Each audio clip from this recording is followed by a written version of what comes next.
I apologize. I had to stop in between the last uh, recording because a telephone call came and I haven't been able to figure out how to stop that from interrupting my recording.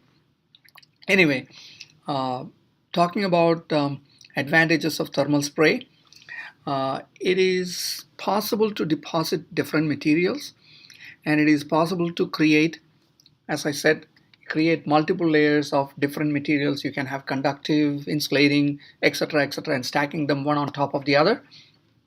And you can even include vias, just like in the case of um, an electronic circuit.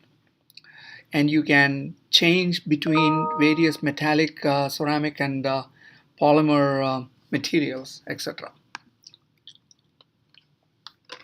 So, what are some of the advantages? I mean, people have been, these guys have used it for fabricating thermocouples, antennas, etc., and mainly for use in harsh environments directly from precursor metallic and ceramic powders.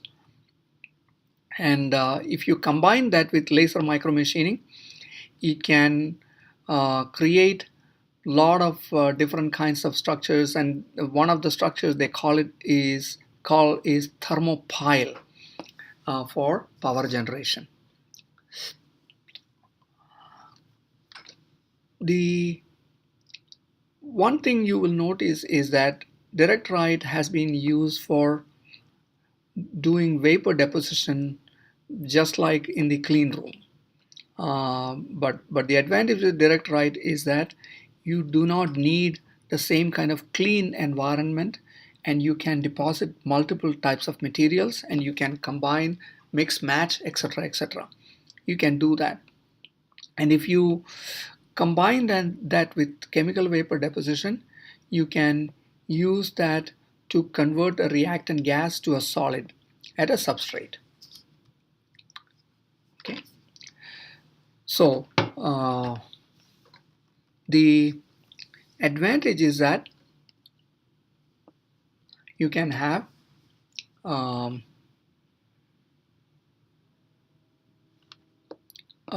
you can form solid materials from the surrounding gaseous precursor reactants, and the structure and the properties of the deposit are related to the thermal history, like how much the heat is generated, whether it is an exothermic reaction or endothermic reaction, etc.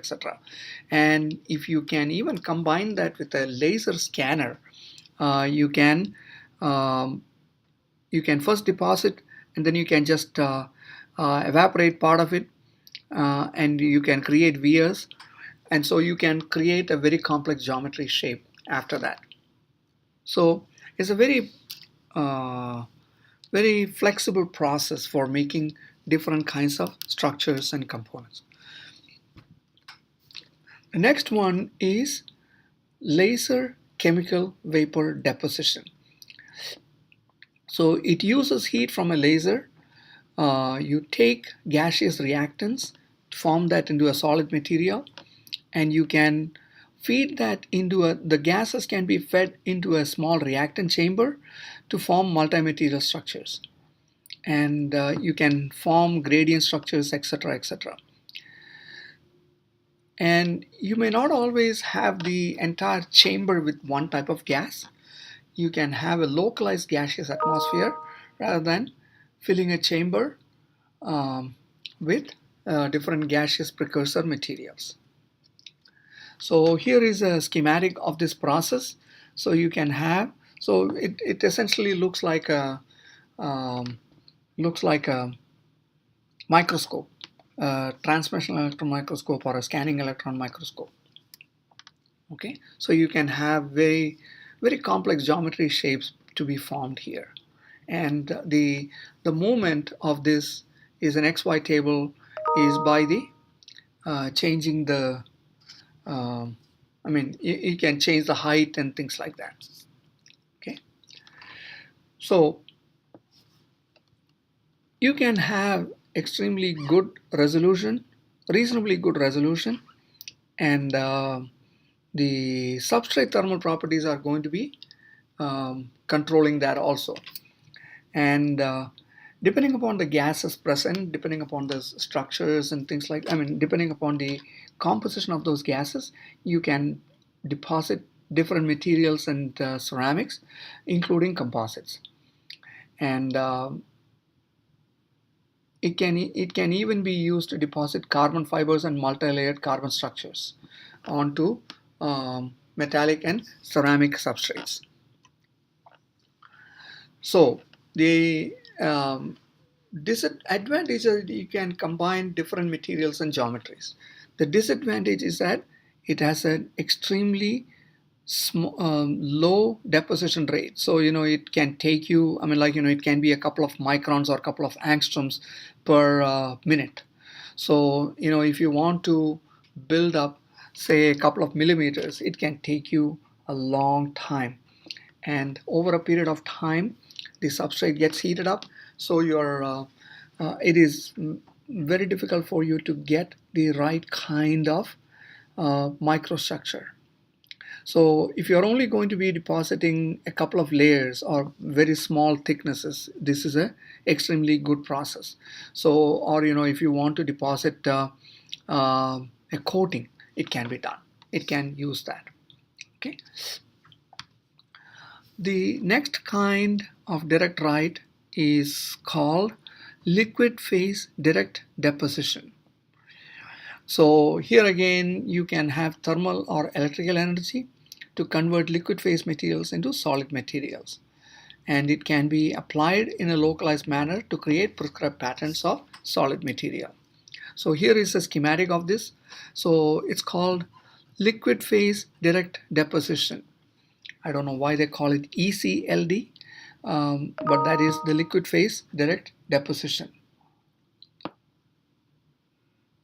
Okay, so you have these materials and or you have metal powders, and it is melted, and you can even deposit that on top of fibers and things like that.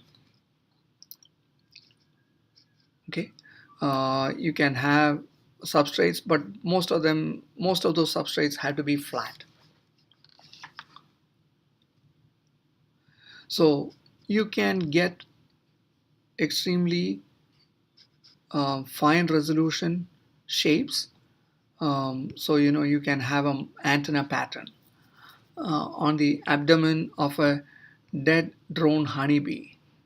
But that's not the only thing. So you can do this. So it can be a conformal process also. So you can have a conformal deposition on top of a non-flat type of a substrate. So for example, if you want to create sensors and things like that on say a turbine blade structure, you can do that. And so why would you want to do this on a turbine blade? You want to sense what is happening to this blade at a localized condition over a period of time. So you want to know when you need to replace it and things like that. So this can probably help you do that. So I would like to bring this to your attention. So this will probably be your last homework. So from an internet search, I want you to identify two direct write inks for conductive traces, one for resistors and one for dielectric traces that are commonly used in nozzle-based systems. So, and I also want you to put your head and I want to think about, are these a subset of AM technologies, or are they more an application of AM technologies? I know it's probably not an easy question to answer, but I want you to think about it, argue with me on that. Okay, so here is a list of direct write technologies and a YouTube video for you to watch. So that concludes our lectures, and I don't know if I have any more to say.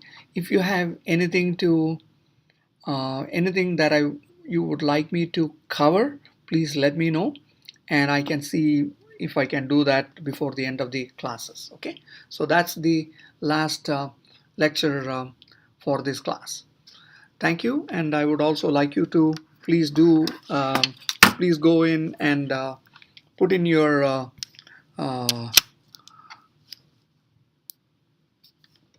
opinion through the SSI interface. Thank you, and good luck.